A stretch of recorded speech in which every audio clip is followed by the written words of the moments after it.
네, 시작하면 되나요? 예, 존경하는 국민 여러분 인사드리겠습니다. 저는 더불어민주당 비례대표 의원 재윤경입니다. 인사드리는 마음이 참으로 착잡하고 송구한 마음이 큽니다.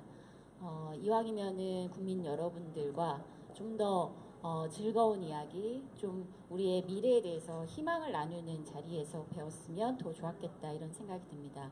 그렇지만 지난주 토요일까지 촛불 집회에 다니면서 저는 개인적으로 많은 희망을 보고 있습니다. 역시 우리 국민들이 저력이 있고 우리 국민들이 대단하고 우리 국민들이 정말 옳다 이런 걸 매주 촛불 집회 나갈 때마다 확인을 하고 있습니다. 많은 분들이 이렇게 얘기를 하고 계시죠. 정말 나라의 국격을 지금의 박근혜 대통령과 그리고 지금의 현 권력을 쥐고 있는 사람들이 떨어뜨렸다면, 그래서 해외에 나가 있는 많은 국민들께서 얼굴을 들고 다니기가 부끄럽다 할 정도로 떨어진 국격, 우리 촛불 시민들, 우리 국민들이 다시 국격을 일으켜 세우고 있다 이렇게 말씀을 하십니다. 매주 촛불 집회에 나갈 때마다 저는 가슴에서 정말 그 말이 옳구나 라는 생각에 고개가 절로 끄덕여졌습니다. 오늘 이 자리에서 송구한 마음으로 인사를 드리지만, 그렇지만 우리 국민들께서 들고 계신 희망의 촛불, 이 힘이 대한민국을 다시 일으켜 세울 것이고, 그래서 다시 한번 자랑스러운 대한민국이 되고, 우리가 과거에 그런 믿음을 갖고 살지 않았습니까? 최선을 다해서 열심히 노력해서 산다면 분명히 그 노력한 결과에 따른 우리는 대가를 얻을 것이다. 이런 사회에 대한 믿음이 있었습니다. 이런 모든 믿음이 무너져 있는 대한민국의 처참한 현실에서 다시 한번 우리 그런 믿음을 가질 수 있다. 이런 새로운 희망의 대한민국, 그런 자리에서 꼭 국민 여러분께 기쁘게 인사드릴 날이 올 것이라 이렇게 확신을 합니다. 저는 20대 국회 초선으로 입성을 했습니다. 국회 입성하기 직전까지 많은 분들을 만나 뵙고, 특히 어려운 분들을 참 많이 만났습니다. 제가 주로 했던 일은 빚을 갚지 못해서 그 빚 때문에 절망하고 하루하루 이 삶을 끝내야 되지 않을까 극단적인 생각에 내몰려 왔던 그런 절망적인 분들입니다. 그런 일을 하면서 도저히 상식적으로 정말 대한민국에서 이런 일들이 일어나고 있는가 라는 참담한 심정으로 마음이 울컥울컥 했던 적이 참으로 많습니다. 한 번은 상담사가 상담 사례를 저에게 이야기해 준 바가 있습니다. 그 사례는 빚을 갚지 못해서, 그 당사자가 빚을 갚지 못한 것이 아니라 아버지가, 돌아가신 아버지가 빚을 갚지 못해서 그 빚이 장애를 갖고 계신 어머니와 장애를 갖고 계신 어머니와 함께 살고 있는 초등학생 두 자녀에게 대물림된 사연이었습니다. 상담의 결과 어쩔 수 없이 큰 돈도 아니었습니다. 원금은 1,000여만 원 수준이었던 것 같고요. 이자가 붙어서 2천만 원, 3천만 원 가까이 불어났던 것으로 기억이 됩니다. 그 돈을 갚을 형편이 도저히 안 돼서 복지기관을 찾았다가 그래서 상담사를 만났다고 합니다. 도저히 다른 방법이 없어서 그 상담사가 해줄 수 있는 처방은 그 초등학생 아이 둘과 어머니를 이끌고 법원으로 가는 거였습니다. 법원에 가서 파산 면책을 도와줬습니다. 그 상담 사례를 들으면서 저는 깜짝 놀랐습니다. 정말 그렇게밖에 방법이 없었느냐. 도저히 그 아이들을 법원으로 데려가는 것 외에는 달리 방법이 없었던 것이냐 이렇게 반문을 했습니다. 상담사는 그게 최선이었다. 그 아이들에게 지금이라도 빨리, 하루빨리 파산을 통해서 면책을 해주지 않으면 평생 쫓아다니는 빚이 될 것이다.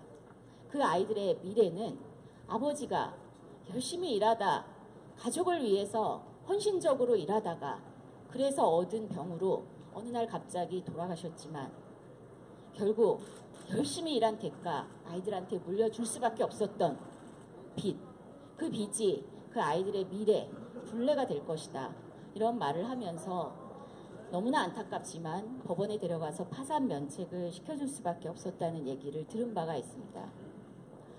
그 아이들의 파산 면책 관련한 판사에게 쓰는 호소문을 읽었습니다. 초등학생 1학년짜리 아이가 쓴 글에는 너무나 천진하게 나는 태권도도 배워보고 싶고 태권도를 배워서 우리 어머니, 아픈 어머니를 잘 보살피고 싶고 훌륭한 어른이 되고 싶다. 나는 우리 아버지가 돌아가시고 나서 내 이름 앞으로 편지가 날아와서 너무나 반갑고 이게 뭔가 하는 생각으로 편지를 뜯어보았다. 뜯어보았더니 그것이 아버지가 돌아가실 때 남긴 빚을 갚으라고 하는 그런 편지였다. 어머니를 잘 보살펴 드리고 싶으니 판사님 선처해 주세요. 이런 글을 쓴 것을 보고 하루 종일 먹먹해서 일을 못한 적도 있습니다. 그렇습니다. 제가 국회 입성하기 전에 만나봤던 많은 분들은 정말 가슴이 먹먹할 정도로 힘들게 하루하루 버티면서 살아가고 계십니다. 아직도 잊을 수 없는 게 32만 7천 원이라는 숫자입니다. 우리 이 방송을 지켜보시는 분들은 아실 겁니다. 그 숫자가 뭘 의미하는지. 2014년 4월 16일 어쩌면 우리 국민들 모두에게 평생 동안 씻을 수 없고 지울 수 없는 트라우마를 안긴 세월호 사태. 수학여행을 가기 직전에 어느 아이가 어머니에게 남긴 카톡 글입니다. 우리 제주도로 수학여행 가게 됐다. 너무 즐거워해야 할 그 카톡 내용에는 다음 슬픈 내용이 이어집니다. 근데 엄마 32만 7천 원이래. 그 글을 읽은 많은 분들은 그 글이 얼마나 가슴 아프고 얼마나 슬픈 내용인지 더 이상 설명하지 않아도 다들 공감하실 거라고 알고 있습니다. 32만 7천 원이라는 돈이 자신의 부모에게 얼마나 큰 짐이 되고 부담이 될까. 제주도로 가는 수학여행은 즐겁지만 엄마 아빠에게 그런 부담을 주는 것이 미안한 그런 착한 아이들이었습니다. 그리고 엄마 아빠에게 32만 7천 원을 미안하게 할 정도로 서글픈 너무 힘든 우리 부모들입니다. 저는 이 최순실 박근혜 사태를 지켜보면서 국정농단 게이트를 지켜보면서 머릿속에서 지워지지 않는 이미지가 최순실 씨가 처음 검찰에 출두할 때 정말 일부러 연출하려도 그런 장면은 나오지 않을 것 같은데 버리고 간 신발 한 짝의 가격이 우리 아이가 부모에게 미안해했던 너무나 즐거워야 할 수학여행조차 미안해해야만 했던 그 수학여행비보다 더 비싸다는 사실이 정말 분노가 일입니다. 많은 분들이 최순실 씨가 버리고 갔던 그 신발 한 짝에 느꼈던 그 심정이 바로 그것이었을 겁니다. 택시를 탔는데 택시기사 아저씨도 그런 이야기를 하시더군요. 최순실 씨 신발이 70만 원이란 얘기를 들었다. 우리는 몇만 원짜리 신발도 정말 고민 끝에 고르고 골라서 혹시 더 저렴하게 살 수는 없을까? 이렇게 후회하면서 신발을 사곤 하는데 검찰에 출두하면서 그것도 제일 싼 거라고 집어 신고 나오지 않았겠느냐. 이렇게 화를 내시는 기사 아저씨를 접한 적이 있습니다. 아마 우리 국민들 심정이 분노가 바로 이렇게 표현될 수 있을 것 같습니다. 민생을 어떻게 절망시켰는지 조금 더 구체적으로 말씀을 드리겠습니다. 정말 주말을 헌납하면서 민주주의를 몸소 실천하고 있는 위대한 국민들에게 지금의 정치권, 정부 뭘 하고 있는지 저부터 반성하고, 그리고 함께 국민들과 분노하고 함께 새로운 대한민국을 만들어 나가야 되겠다 다짐을 해봅니다. 박근혜 대통령이 몇 번이고 대통령이 되기 이전부터 정말 자주 강조했던 단어 중에 하나가 민생입니다. 그 민생이 지금 어디에 있는지 정말 묻고 싶습니다. 박근혜 대통령이 헌시짝처럼 져버린 그 민생, 지금부터 말씀드리겠습니다. 이 최순실 박근혜 게이트가 드러나기 시작하면서 우리가 똑똑히 봤던 장면 중에 하나가, 우리는 정말 힘들게 하루하루 버티고 살아가고 있는데 열심히 살아도 우리가 열심히 산 보람을 마음껏 누릴 수 있는 시간이 올까 두렵게 미래를 불안해하고 있는 사이 최순실 일가는 황제 소비를 하고 있었습니다. 아까도 말씀드렸지만 검찰에 출두할 때 신었던 프라다 신발 70만 원입니다. LCT 로비 의혹으로 수사 중인 이영복과의 계모임 월 1,000만 원이라고 합니다. 최순실의 에르메스 가방 1,000만 원 이상이라고 합니다. 박근혜 대통령과 최순실이 자주 시술을 받았다는 차움병원 연간 회원권만 1억 7천만 원이 넘습니다. 민생을 외친 박근혜와 그 지인들의 소비 행각, 민생과는 거리가 멉니다.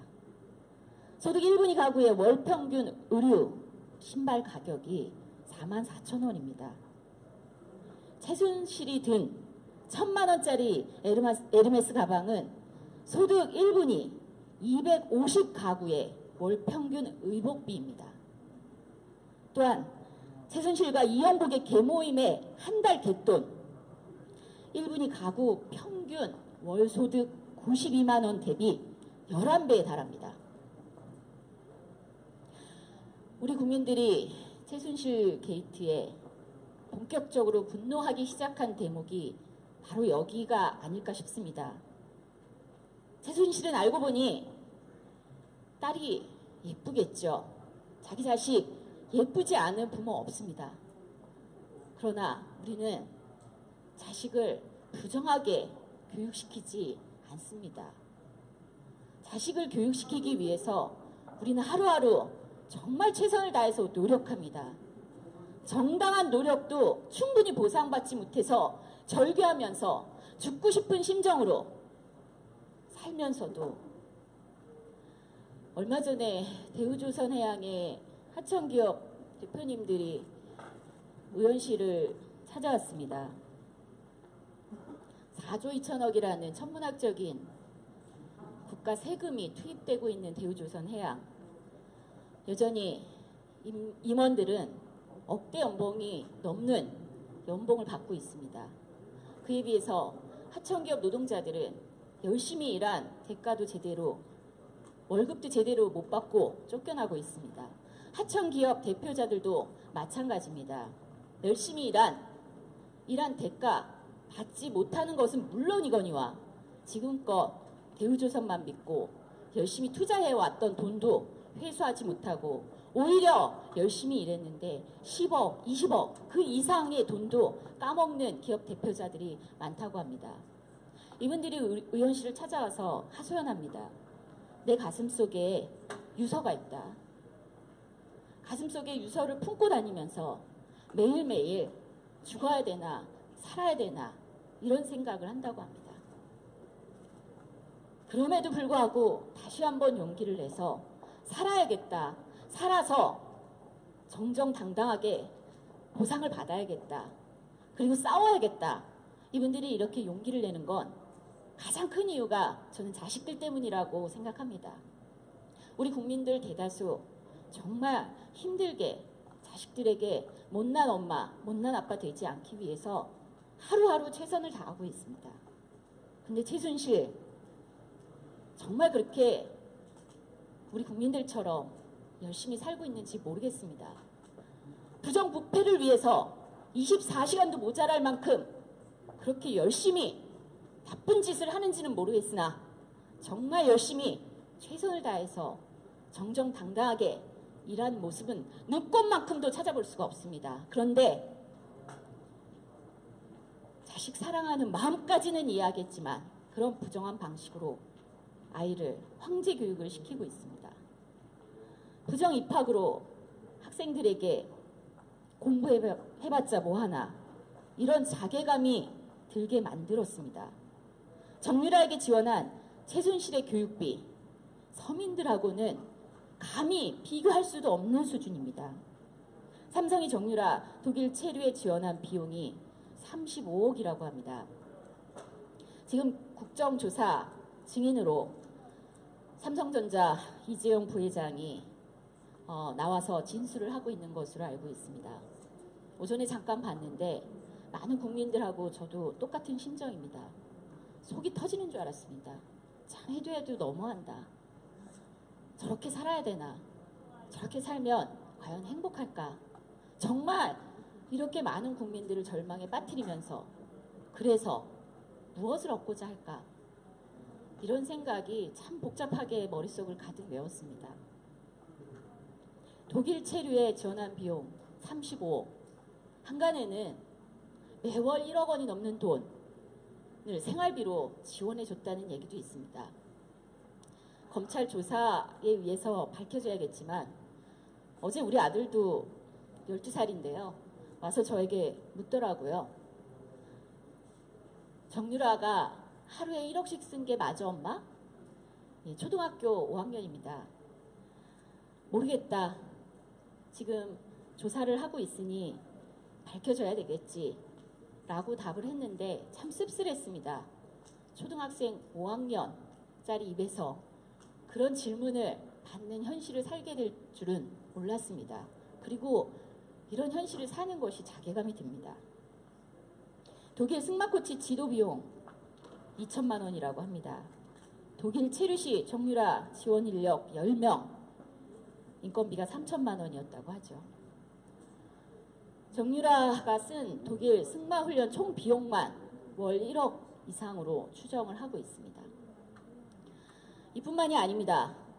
참 쉽게 이 은행에서 알아서 아주 간편하게 아주 정말 갖다 바치는 방식으로 대출도 많이 해주었더군요. 황제 대출이죠. 최순실의 은행 예금은 하나은행만 추산해봐도 현금으로 8,700만 원이 들어있을 것으로 추정이 되고 있습니다. 그리고 최순실, 정유라 모녀가 독일 하나은행 지점에서 3억 6천만 원의 대출을 받으면서 적용받는 금리가 1%가 안 됩니다. 0.86%였습니다. 독일 부동산 투자용이었다고 하는데 여기서도 정말 황제 대출이라는 말도 아깝습니다. 얼마 전 우리 의원실은 대법법 개정안을 발의를 했습니다. 지금 현재 대법법상 법정 최고 이자율이 27.9%입니다. 그것도 66%에서 단계적으로 내려와서 그나마 야당이 끈질기게 요구하고 시민사회가 끈질기게 요구하고 국민들이 해도 너무한다 요구해서 그나마 찔끔찔끔 수년에 걸쳐서 단계적으로 내려온 금리가 27.9%입니다. 이번 국정감사 과정에서 우리 의원실에서 이런 사실을 밝혀냈습니다. 그동안 마치 법정 최고 이자율을 내리면 대부업체는 서민들에게 대출을 해주기가 어렵다. 손해를 보면서 장사하기가 힘들기 때문에 그래서 금리를 자꾸 내리면 서민들의 급전을 제공해왔던 대부업체가 이 대목에서도 저는 참 황당합니다. 마치 대부업체가 서민들의 급전을 위해서 좋은 일을 해온 그런 기업인 양 얘기를 하고 있습니다. 무슨 선행을 베풀었습니까? 그렇지 않습니다. 고금리 장사를 해왔던 겁니다.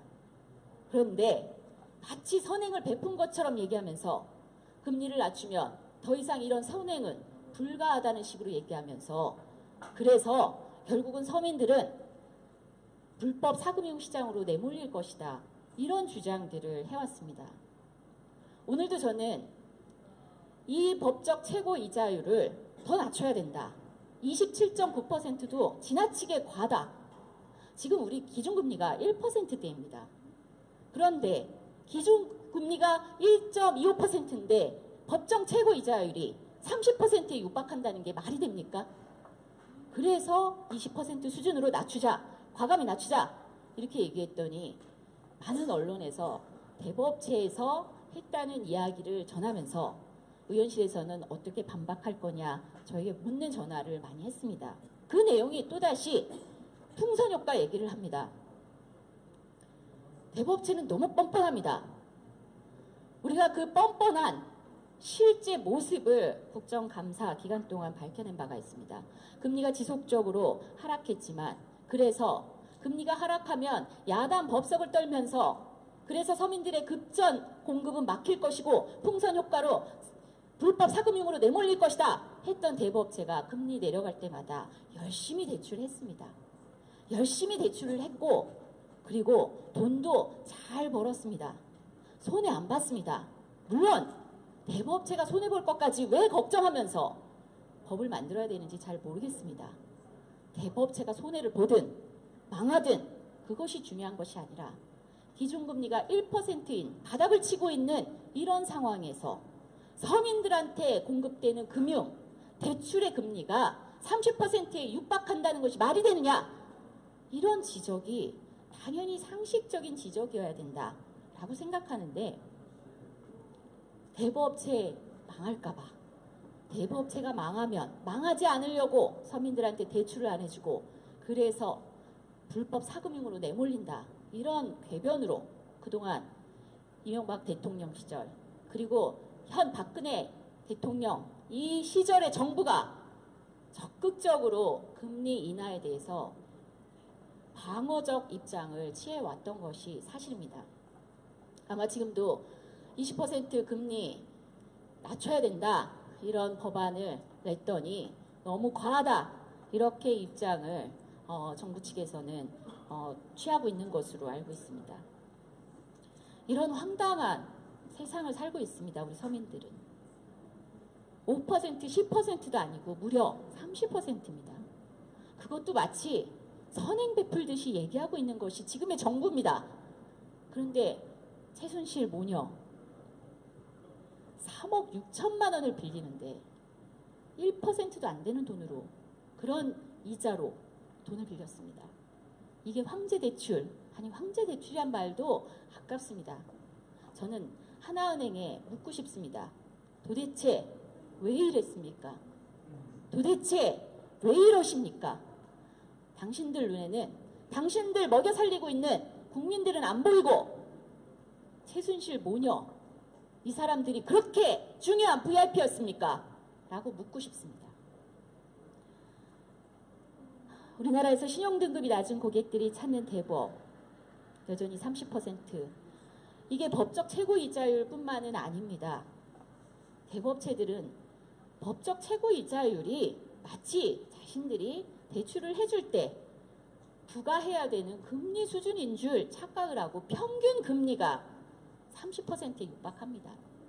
이번 국정감사 과정에서 또 하나 밝혀낸 것이 60%, 70%의 고객들에게 법적 최고이자율을 크게 상회하는 30%가 훌쩍 넘어가는 그런 이자율을 부과하고 있었습니다. 이런 30%대 고금리 대출자가 무려 267만 명에 달합니다. 이들은 투자가 아니라 당장 생계를 이어가기 위한 생활비 용도로 돈을 빌렸습니다. 10명 중에 6명이 생활비가 부족해서 30%가 넘는 고금리 대출을 이용할 수밖에 없는 그런 비참한 현실입니다.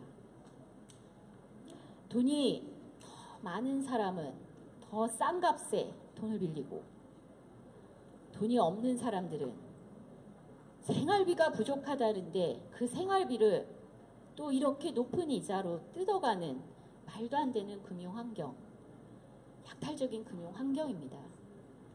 이런 현실에서 살고 있는 사람이 20만, 30만도 아니고 현재 이용자만 무려 300만 명에 가깝다고 하니 참으로 참담합니다. 그리고 제가 국회에 들어오기 전에 2014년 금융위에서 금융연구원을 통해서 채무 취약계층에 대해서 분석한 바가 있습니다. 당시 분석 결과에 따르면 장기간에 걸쳐서 빚을 갚지 못하고 정말 다시 경제활동에 복귀할 엄두도 내지 못하고 있는 채무 취약계층이 350만 명에 달하는 것으로 조사된 바가 있습니다. 그리고 금융회사 세 군데에서 돈을 빌려서 돌려막기로 생계를 겨우겨우 해결해야만 되는 그런 국민들이 또한 350만 명에 달합니다. 금융회사 세 군데에서 돈을 빌려서 돌려막기를 한다는 얘기는 이분들은 아직은 연체 상태는 아니라는 얘기입니다. 아까 말씀드린 2014년 금융연구원에서 조사한 340만 명의 장기 채무 연체자들, 이분들은 이미 계약을 유지할 수 없는 상태, 연체 상태입니다. 그럼 연체자들과 현재 연체하고 있지는 않지만 곧 연체 상태에 내몰릴 350만 명, 더하면 700만 명입니다. 그리고 현재 대부업체 이용자가 300만 명에 달한다. 우리 경제활동 하는 인구 2천만 명 정도 되는 것으로 알고 있습니다. 경제활동을 하는 인구 3명 중에 1명꼴로 장기 연체 상태거나 아니면 빚 돌려막기를 하고 있습니다. 상황이 이렇습니다. 이러니 우리나라가 OECD 가입국에서 무려 아마 12년째일 겁니다. 12년째 그것도 2위와 엄청난 격차를 벌이면서 압도적으로 자살률 1위라는 오명을 유지하고 있습니다. 아까 제가 가슴속에 유서를 품고 다니는 노동자분들 그리고 하청기업 대표자들 말씀드렸죠. 유서를 품고 다니는 사람들의 숫자까지 합하면 가끔은 이런 생각이 듭니다. 최순실, 박근혜 대통령 아직 탄핵이 안 됐으니까요. 이 사람들은 정말 우리 국민 모두를 죽일 작정인가 이런 생각이 듭니다.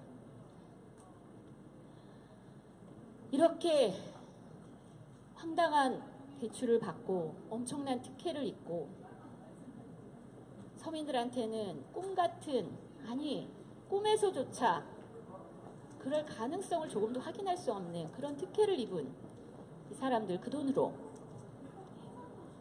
부동산 잔치를 벌였습니다. 최순실가가 축적한 부동산 규모 엄청납니다.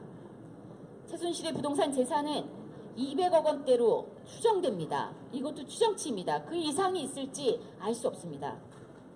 최순실 독일 부동산 재산만 19억 8천만 원입니다. 최순실 가족의 부동산은 무려 1,600억 원대라고 합니다. 그런데 우리나라 2010년 기준으로 우리 국민들의 절반 가까이는 자기 집이 없습니다.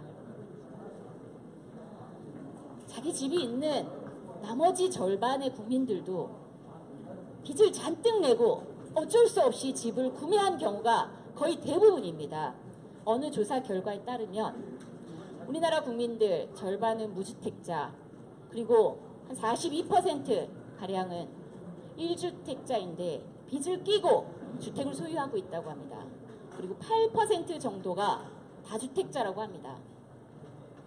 8%의 다주택자들 빼고 나머지 국민 92%는 집 한 채를 빚을 잔뜩 안고 겨우 갖고 있거나 아니면 집이 없습니다. 그래서 대한민국에만 존재하는 참 서글픈 용어 중에 하나죠. 우리나라 너무 이상한 신조어 많습니다. 어떤 신조어가 있습니까? 전세 난민이라는 신조어가 있습니다. 2년마다 전세금 올려달라는 집주인의 통보에 도저히 그 돈이 없어서 2년마다 이사 다녀야 되는, 쫓겨다닌다는 의미로 전세 난민이라는 신조어까지 등장할 정도로 우리나라 국민들 부동산에 대해서, 집에 대해서 정말 한이 많습니다. 사람이 살면서 당연히 누려야 될 기본 권리 중에 하나입니다. 의식주, 당연히 선진국이라면 국민들에게 최소한 대다수의 국민들에게 궁궐 같은 집을 보장해 주지는 못할 망정 2년마다 쫓겨다니는 전세 난민을 만들어서는 안 된다고 생각합니다. 그런데 우리 국민들은 지금 그런 처지에서 살고 있습니다. 그리고 한국 부동산 실거래 평균 집값이 2억 8천만 원 가량입니다. 최순실이 보유한 부동산 규모 200억 원. 한국 평균 집값의 무려 100배입니다. 직장인 66.7%, 직장인 10명 중에 7명 가량이 자신을 하우스푸어라고 느끼고 있다는 조사 결과도 있죠. 아주 기본적인 의식주에서 집, 편안하게 거주할 그 권리조차 보장받지 못하는 대한민국에서 최순실과는 황제 대출과 온갖 특혜를 가지고 이런 부동산 재산을 증식하고 있었습니다.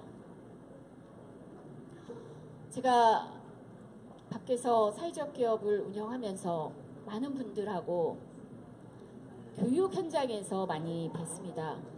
우리 국민들 대다수가 돈 때문에 가슴속에 멍에 하나씩은 짊어지고 살아가고 있었습니다.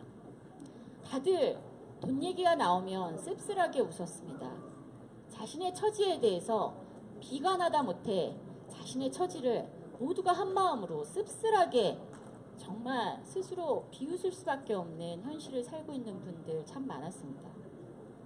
제가 그런 질문을 많이 드렸습니다. 여러분, 돈이 돈을 번다고 생각하십니까? 이렇게 질문을 많이 드렸습니다. 제가 만난 대다수의 사람들이 확신을 갖고 이렇게 대답을 했습니다. 돈이 돈을 번다. 돈이 돈을 벌고 있다. 이렇게 믿고 있었습니다. 제가 다시 질문을 던졌습니다. 그러면 여러분, 지금 이 자리에 앉아 계신 여러분들의 돈을 벌고 있습니까? 여러분들의 통장에 들어있는 돈, 여러분들의 지갑에 들어있는 돈은 스스로 자가증식해서 막 불어나고 있습니까? 휴가 간 날 편안히 누워있는 사이에도 여러분이 갖고 있는 재산은 너무 부지런해서 알아서 스스로 몸집을 키우고 있습니까? 이런 질문에 대다수의 국민들 씁쓸하게 웃었습니다.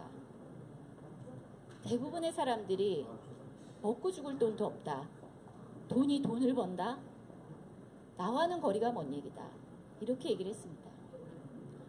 저는 굉장히 서글펐습니다. 다들 확신을 갖고 있습니다. 돈이 돈을 번다. 이렇게 확신을 합니다. 그런데 내 돈을 벌기는커녕 그냥 줄줄 새나가고 있다. 최선을 다해서 열심히 일해서 번 돈조차 지키기가 너무 힘들다. 이렇게 느끼고 있었습니다. 이런 상처, 누군가는 쉽게 앉은 자리에서 돈을 벌고 있는데 나만 정말 죽도록 열심히 일해도 열심히 일하고 또 일해도 시간이 흐를수록 계속 가난해지고 있는 것이 아닌가. 나만 가난한 것이 아닌가. 이런 돈에 대한 상처, 가슴속에 멍에 그런 걸 끌어안고 살아가시는 분들 너무나 많았습니다. 국민 여러분, 저는 많은 분들께 돈이 돈을 벌지 않는다. 이렇게 교육을 했습니다. 그 자리에서 존경하는 국민 여러분들께 사죄의 말씀을 드려야 될 것 같습니다. 저는 돈이 돈을 벌지 않는다 이렇게 얘기했는데 돈이 돈을 벌고 있었습니다. 아주 특별한 사람한테만 그 돈이 너무 부지런해서 알아서 마구 불어나고 있었습니다. 최순실 일가의 행각, 알아서 돈이 들어오고 알아서 돈이 불어나고 써도 줄기는커녕 계속 불어나는 이 어처구니 없는 현실, 이 현실 앞에서 정말 그동안 많은 국민께 그래서는 안 됩니다. 돈이 돈을 벌어서는 안 됩니다. 이렇게 말씀드렸던 거 너무 부끄럽고 너무 죄송합니다. K 미르스포츠재단 774억, 비덱 35억, WK 평창올림픽 수주 3천만 원, 장시호 스포츠 영재 육성 사업 6억 7천만 원, 최순실 가족 사업 매출액 2천억 원대에 달하는 숫자를 나열하면서 저도 머릿속에서 이 숫자들이 규모가 잡히지 않습니다. 가늠이 되지 않습니다. 도대체 이 돈들은 얼마만큼인가? 어떻게 쓰면 이 돈들을 다 쓸 수 있을까? 나는 이런 돈을 평생 죽을 때까지 열심히 죽어라고 쓰려고 한들 쓸 수 있는 돈인가 할 정도로 너무 어마어마합니다. 드러난 것만 그렇습니다. 그런데 이런 돈 누가 만들어줬습니까? 박근혜 대통령을 위시하여 기업들에게 돈을 뜯어서 각종 사업을 진행하고 돈을 굴리고 상상할 수 없는 재테크를 해왔습니다. 2017년 최순실표 국가 예산만 3,500억에 달한다고 합니다. 이제는 국민 혈세까지 최순실에게 넘겨줄 요량이었던 것 같습니다. 현재 은퇴 후에 노후 자금을 벌기 위해서 자영업에 뛰어든 많은 사람들 중 70%가 5천만 원 미만으로 사업을 시작합니다. 이렇게 소규모 창업 당연히 잘 되기 힘듭니다. 창업 소상공인의 70%는 30%가 아니고요. 70%입니다.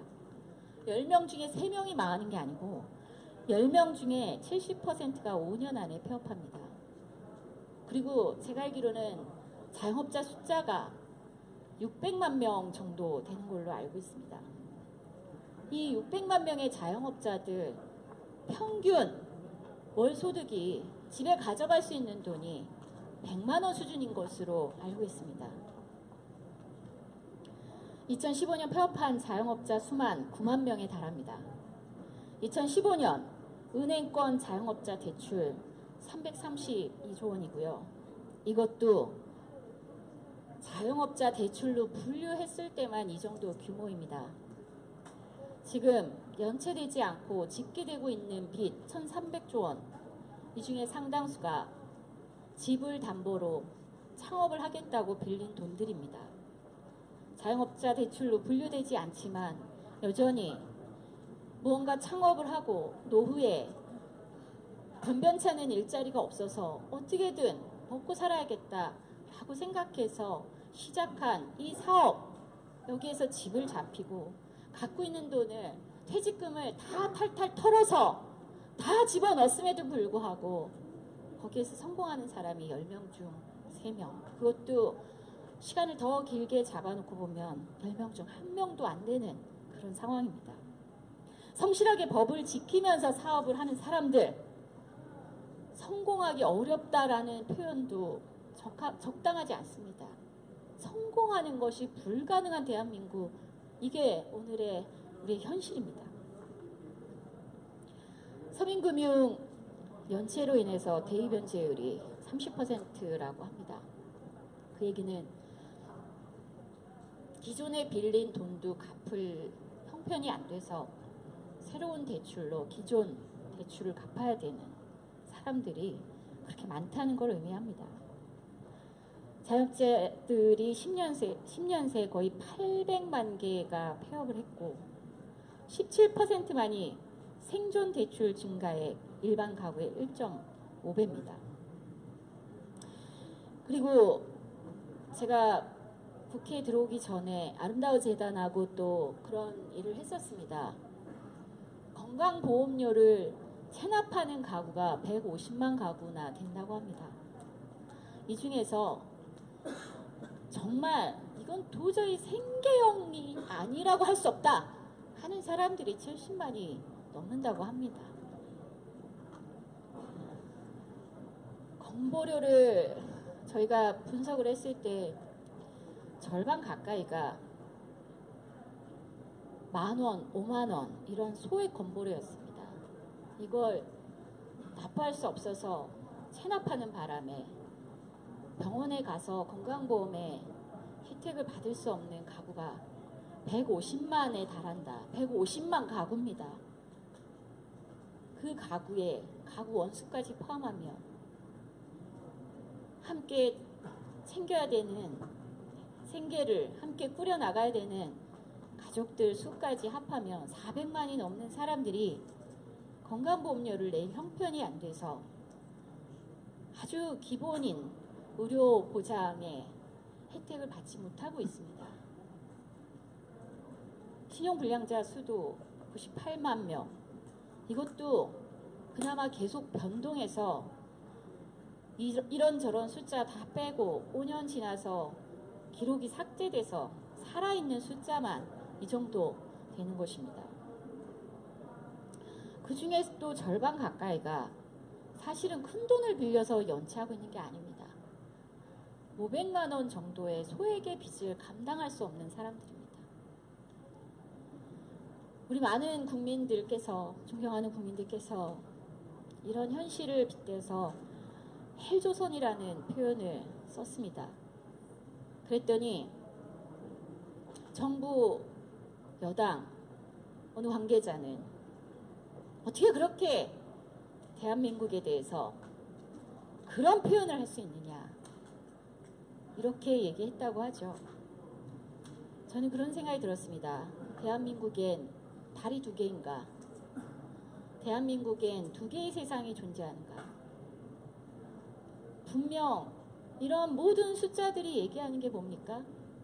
이런 숫자 안에 들어있는, 이런 숫자가 표현하고 있는 그런 민생의 삶을 살고 있는 그분들에게 대한민국은 지옥입니다. 여기서도 중동으로 가고 아니면 어디까지 나가서 최선을 다해서 더 열심히 살면 살 수 있다, 이런 얘기를 하시는 겁니까? 헬조선이 지나친 표현이다 라고 얘기하시는 분들이 보는 대한민국의 현실, 참으로 만만한 것이었겠죠. 천국이었겠죠. 그러나 우리나라 국민들에게는 그렇지 않습니다. 만만하지 않습니다. 천국 아닙니다. 분명히 지옥입니다. 얼마 전 대우조선 하청기업 대표들 만나고 대우조선 해양의 사장 정성립 사장을 만났습니다. 저는 하소연하고 싶었습니다.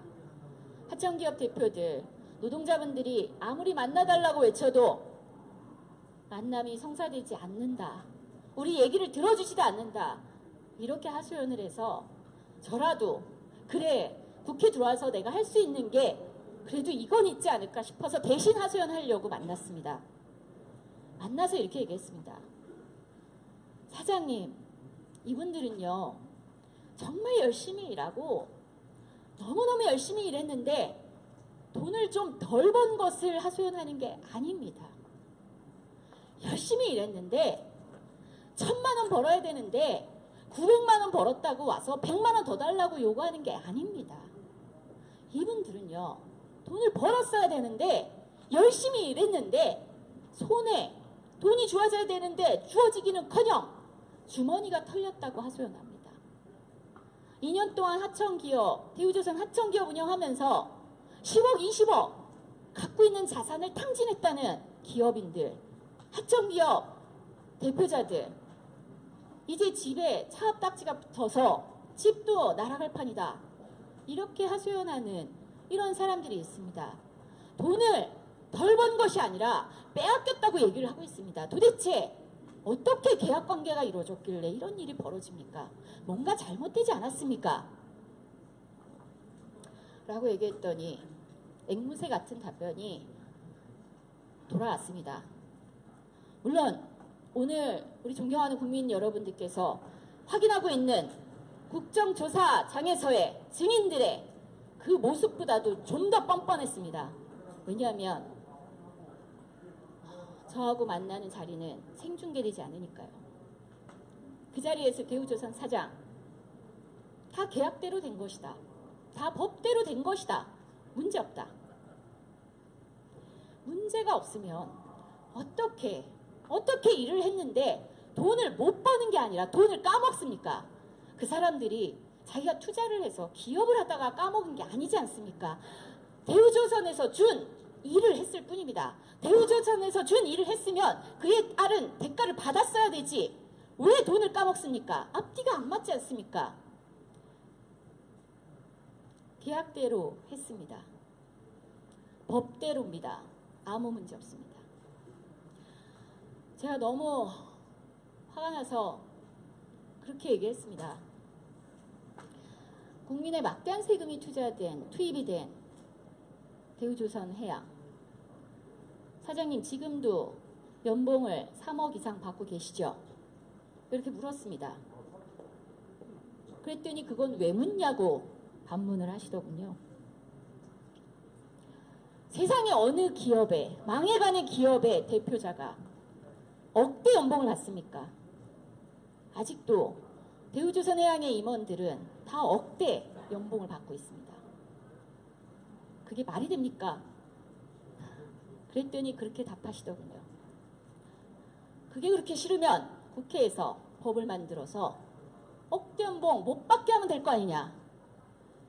저는 두 귀를 의심했습니다. 아, 이 사람들이 이렇게 무서울 게 없는 사람이구나. 정말 세상이 만만한 분들이구나. 그래서 화가 났지만 참고 다시 물었습니다. 사장님, 그럼 국회에서 그렇게 법을 만들어서 세금이 투입되고 적자 수주를 해놓고 마치 돈을 번 것이냐 분식회계라는 범죄를 저지르고도 여전히 반성도 안 하고 그리고 계속 살 수 있다고 말도 안 되는 실사보고서 들고 와서 살려달라고 아우성쳐서 무슨 힘이 있어서인지 4조 2천억이라는 세금을 뚝딱 하고 받은 그 기업의 임원들 좋습니다. 연봉 없이 일해야 된다. 그런 법 만들면 사장님 안 억울하시겠습니까? 물어봤습니다. 억울하겠다고 답하시더군요. 참 그 뻔뻔함을 어떻게 국민들께 전달해야 될지 혼자 그 장면을 봐야 되는 것이 정말 분했습니다. 국민들은 참 많이 절망하고 있습니다. 도대체 힘 좀 있다는 사람들 뭐 믿고 이러는지 모르겠습니다. 뭘 믿고 이럴까 했는데 네, 우리 대단하신 박근혜 대통령님 믿고 그러셨던 것 같습니다. 박근혜 대통령은 서민들의 정직한 삶을 조롱했고 희망을 짓밟았습니다. 남녀노소 어른 아이를 불문하고 광장에 쏟아져 나온 것 정치적인 그런 목적에서 나온 것이 아닙니다. 우리 사회의 정의, 가치들이 철저하게 무너지고 이 무너진 가운데 이렇게 뻔뻔한 사람들이 반성조차 안 하는 모습 정말 이 대한민국에 두 개의 세계가 있고 그들은 그들의 세계에서 마치 자신들이 주인이냐 여전히 그리고 앞으로도 그럴 수 있다는 자신감을 갖고 있는 것이 아닌가 정말 하루하루 경악스럽습니다. 세계 각지에서도 시민들이 촛불을 들고 있습니다. 국회에 안정적인 퇴임을 하게 해달라고 주문한 박근혜 3차 대국민 담화 오히려 시민들을 광화문으로 초대한 초대장이 되었죠. 오늘도 새누리당 대표분들께서 청와대에 들어갔다 나오신 것으로 알고 있습니다. 지금 의총이 열리고 있다고 하는데요. 또 어떤 내용으로 어떤 꼼수로 우리 국민들 가슴에 분노를 지필지 걱정이 되고 우려가 됩니다. 존경하는 국민 여러분, 여야가 합의하는 명예로운 퇴진이나 시간을 벌어주는 질서 있는 퇴진 있을 수 없습니다. 즉각 퇴진만이 시민들의 명령이라는 것 우리 존경하는 국민 여러분들께서 매주 광화문 광장에서 그리고 세계 곳곳에서 보여주고 계십니다. 하루하루 가게에서, 직장에서, 학교에서 전쟁 같은 하루를 보내고 있는 서민들, 단 하루도 헌법을 유린한 대통령이 청와대에 있는 이 현실을 용납할 수 없습니다. 국민들이 주말을 헌납한 채 광화문에 모여 뜻을 전달하고 있음에도 국민들의 마음을 대변한다는 정치권이 국민의 마음이 아닌 자신의 정치적 생명을 이리저리 죄고 있는 모습, 국가를 위한 것이 아니라 자신만을 위해 선택한 일주일 통렬하게 반성하고 이제 시민들, 존경하는 국민 여러분들 믿고 우리 더불어민주당 앞으로 나아가겠습니다. 시민들은 범죄자 박근혜의 공범이며 2017년 4월 퇴진설로 자신들과 박근혜의 기득권을 보호하기 위해 길을 쓰고 있는 새누리당을 향해서도 준엄한 목소리를 보내고 있습니다. 당일 2시부터 열린 새누리당 앞 집회에 2만여 명의 시민들이 모였다고 합니다. 200만의 국민들이 모인 광화문 집회에 단 한 번이라도 가서 귀를 기울였다면 4월 퇴진이라는 말로 국민들을 기만하고 약을 올려서는 안 된다고 생각합니다. 세월호 참사 당일 감춰진 대통령의 7시간 반드시 밝히고 세월호가 반드시 인양되도록 힘을 모아야 하며 정권의 부역자였던 언론인들도 자기 반성을 해야 할 것입니다. 저는 개인적으로 큰딸이 세월호 아이들과 같은 나이입니다. 2014년 4월 16일에 시계가 멈춰서 사는 그 부모님들 못지않게, 그 희생자 가족분들 못지않게 우리 국민들 모두 가슴속에 2014년 4월 16일을 멍해로 짊어지고 평생 트라우마를 갖고 살아가야 될지도 모르겠습니다. 성실하고 정직하고 너무나 착하고 가난한 부모가 부끄럽거나 나는 왜 가난한 부모 밑에서 태어났냐면서 원망하는 것이 아니라 부모를 안쓰러워할 줄 아는 우리 착한 아이들, 이 아이들이 살 수 있었습니다. 반드시 밝혀야 합니다. 많은 부모들이 2014년 4월 16일 이후 매일 아침 눈 뜰 때마다 자신들의 아이를 쳐다보면서 살아있어줘서 고맙다 라는 말로 다른 거 다 필요 없다, 그냥 살아있어 달라 라는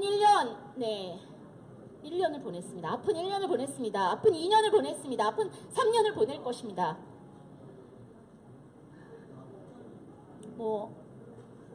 많은 탄핵 이후에 검찰 조사 과정이 있겠지만 저는 우리 국민들이 용서하기 힘들고 용서해서도 안 된다는 생각을 합니다. 진실을 반드시 밝혀야 되고 반드시 죄를 진 만큼 그에 상응하는 처벌을 받아야 할 것입니다. 저는 국민 여러분께, 존경하는 국민 여러분께 정말 진심으로 감사해하는 하루하루를 살고 있습니다. 다시 한번 돈 때문에 상처받았을 것이다, 그래서 우리 사회가 돈에 너무 야박한 세상이 돼가는 건 아닌가, 저 또한 이렇게 절망한 적이 있었는데 요즘 우리 국민들이 희망이고 국민들이 우리 대한민국의 정말 미래입니다. 우리 국민들의 모습을 보면서 절망할 필요 없다, 우리는 정말 희망이 많구나, 이런 생각을 하고 있습니다. 불과 6개월 전, 7개월 전까지 저 또한 평범한 국민이었지만 많은 책임과 많은 부담을 안고 이 국회에 들어와서 국민들이 내는 그 준엄한 목소리, 국민들께서 보여주시는 그 희망의 메시지 가슴속에 매일매일 새롭게 보듬고 그 명령에 따라서 4년 충실하게 국민의 종으로 열심히 살겠습니다. 국민 여러분, 진심으로 다시 한번 감사드리고 존경합니다. 12월 9일 탄핵하고 탄핵으로 끝이 아니고 진실을 밝히고 국민 여러분들께서 더 이상 대한민국은 헬조선이 아니다 라고 말할 수 있는 그런 날까지 정말 최선을 다해서 저희 책무를 다하겠습니다. 고맙습니다.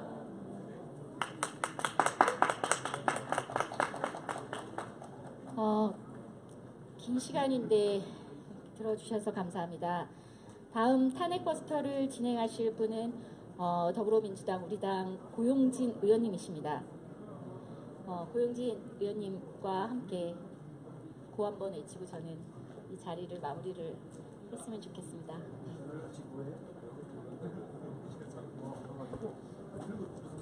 여러분, 고용진 의원님께 환영의 박수 안 보이지만 쳐주셨으면 좋겠습니다. 구호 외치겠습니다. 국민의 명령이다. 박근혜는 퇴진하라. 퇴진하라. 퇴진하라. 퇴진하라. 고맙습니다.